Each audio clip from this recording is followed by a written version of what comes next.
So we'll start with lying on the tummy because that kind of helps with a few other things that everybody mentioned. And it's just useful for you to try it because, as I say, if you've got a lot of curve in the lower back, when you lie down, gravity's going to pull it down into a little bit more arched position. And so having something underneath the front of the hips, it's more where your hip bones are that you want the sort of rolled up towel. So if you come down onto your tummy from there, it just sort of softens the lower back a little bit. And so if we just try from here, just doing a few sort of lifts up, and you can lift the arms and the legs, and you know how you feel doing it normally. You can just feel whether that feels any different. And sometimes you get a bit of a wobble on because you are actually balancing your pelvis on the towel or the cushion. And so we're going to just work a little bit with some extension first because that will help with the head up from the floor concern that people had.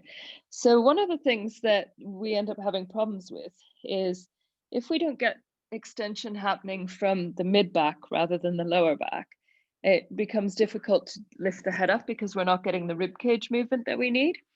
So sometimes I add this into the classes anyway, where you're just starting to do a little bit of a lift and lower back down. And so when you're lifting, you're trying to get the mid back to do the work and the lower back to relax. And so just that little lift and lower. And you start to feel like your shoulder blades are moving down the back and your breastbone, chest is lifting up a little. And so then you start to get that movement that we're looking for. And so ideally we want the lower back to stay quite relaxed.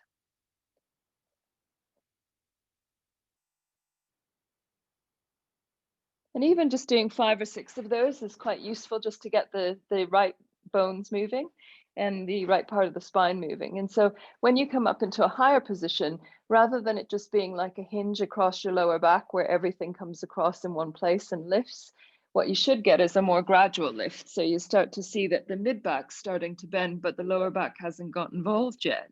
And then you can continue the rest of the way up where it does come into the lower back. So that just helps with that movement.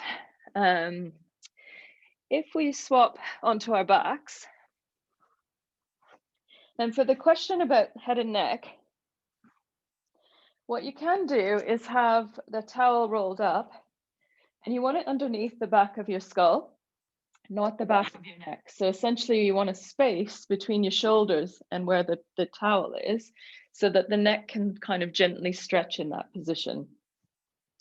So that's one way of starting from the floor. When you start to roll up from here, if you do a chin tuck, you'll feel you're getting a big stretch through the back of the neck. And then when you start to roll up, because you're slightly higher already, it should make it easier to come up higher and stay in a better position. But the other area is the rib cage movement, and that's why I wanted to do the lying on the tummy first. If you put your thumbs on your rib cage and your fingertips down towards your hip bones, when you tuck your chin in and you start to roll up, you should find that those fingertips and thumbs get a little closer together and roll back down, and they should open again. And so one of the problems for people, and everybody thinks it's a strength issue, and it's not necessarily that you're not strong enough, it's just the rib cage doesn't have the ability to move down. And so if you've ever had back problems, we tend to be quite extended in our back because our reaction when we're in pain is to kind of sit bolt upright and not move. And so the rib cage ends up being stuck in a more upright position. So if the ribs are kind of flaring and you can really feel them quite prominently at the front, they actually need to come down a bit. They need to flatten more. And so if you just put your fingertips on the rib cage and you start to feel like you're flattening there, then you're in a better position to get the rib cage closer. So if we start from that position and bring the thumbs to the rib cage and the fingertips down, just take a breath in like we would normally in class, and then breathe out. And you should find that you can come up a little higher. Because what's happening is when the rib cage is too high, your body's got to get the rib cage down and then you've got to come up, and it takes so long to do that, you kind of get stuck in a position where you're not quite as high. And so then the connection between the ribs and hips is not good enough really to hold you there. And so when you start to get tired, the head and neck slips back, and then the superficial muscles are doing all the work rather than the deeper ones.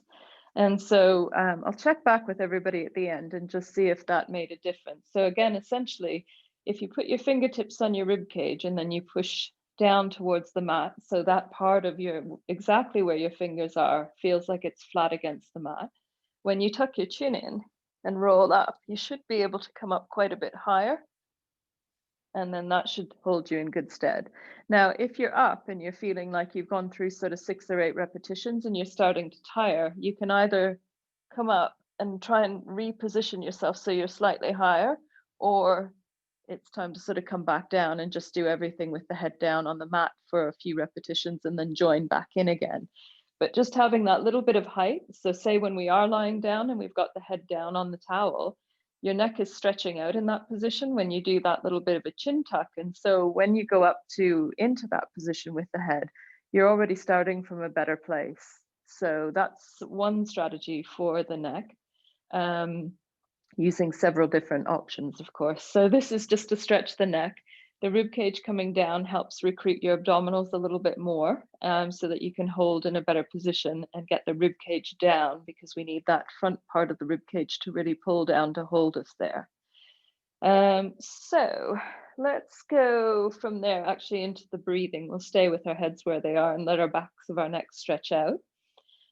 So when we get into breathing, the biggest thing really, and everybody's rhythm is going to be slightly different. And when I'm cueing, I'm often cueing a little bit out of sync with where you should be anyway. So don't worry too much about what I'm saying at the time. What you want is to is just to find your own rhythm kind of within what I'm doing. So the best example really for this one is when you breathe in, that's a short in breath, and then a much longer out breath to get you around and back up. And so because we all have different torso lengths, different leg lengths, different, construction of muscles in terms of how strong things are. So I think it's best to find your own rhythm. So essentially you breathe in as long as you need to get that leg to the side, and then you breathe out to go the rest of the way around. And by the time you get back here, you're ready to start in that in breath again. So it's about trying to find the breath that matches the movement, no matter what we're doing. And so that's why you probably find sometimes with the breathing, it's harder to stay in line with it, because maybe it's a much shorter breath, maybe it's a much longer breath. It's difficult sometimes to make that transition.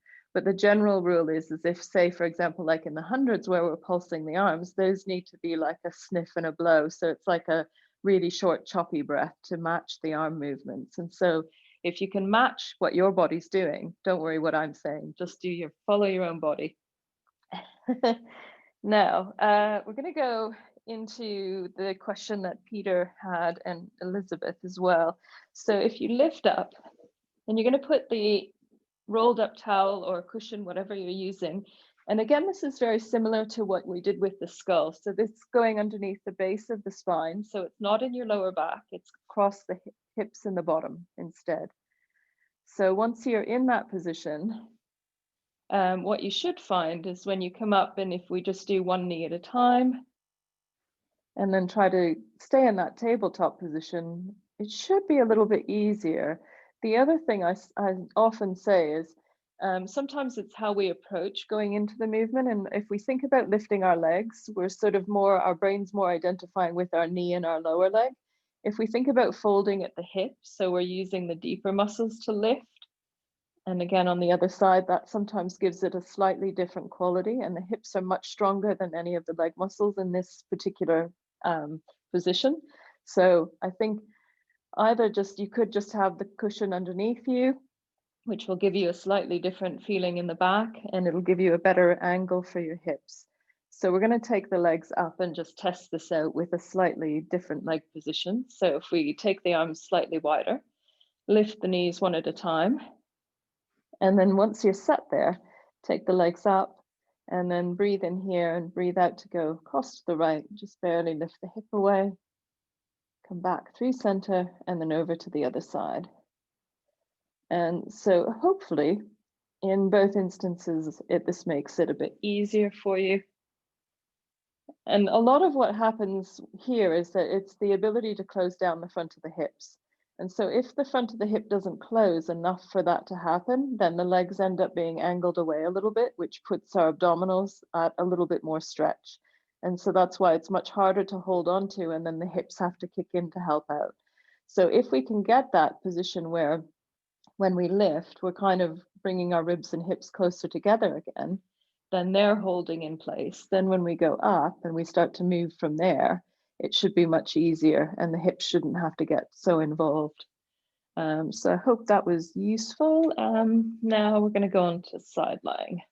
So side lying, there's a really subtle thing that you can do when you lie on your side. Now, the one thing that happens is if you just put your hand underneath your waistline, what you'll find is that naturally your body sinks down into the mat. And what that ends up doing is giving us a little bit of a curve in our back because we're not perfectly straight, because this hip's drifting away and this one's up. This one is more up.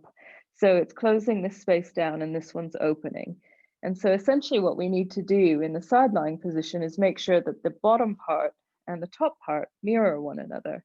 And how we do that is that we just start to lift our waistline away a little bit. So when you come up, your hips are level.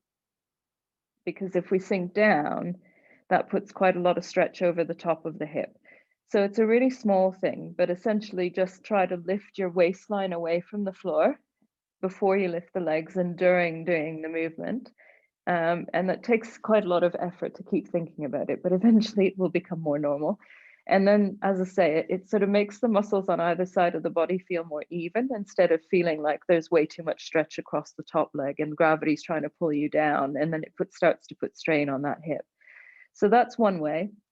The other way is to really think about lengthening as much as possible if it's a balance issue, because if the hips are not stacked on top of one another, so if you put your hand on top of your hips and you start to go forward and then you start to go back, kind of try to feel where the hand is directly over top of the hip and stop there. And then really think about lengthening through the top of the head, through the fingertips and through the toes, and then lift up and see if you can balance a little bit better there. And so just to test it out, just move the legs around, see if that works, but also keep lifting away in that waistline and see if that makes a difference. And then back down. So a lot of the things that you need to do are quite small in terms of changing it to make it better for you.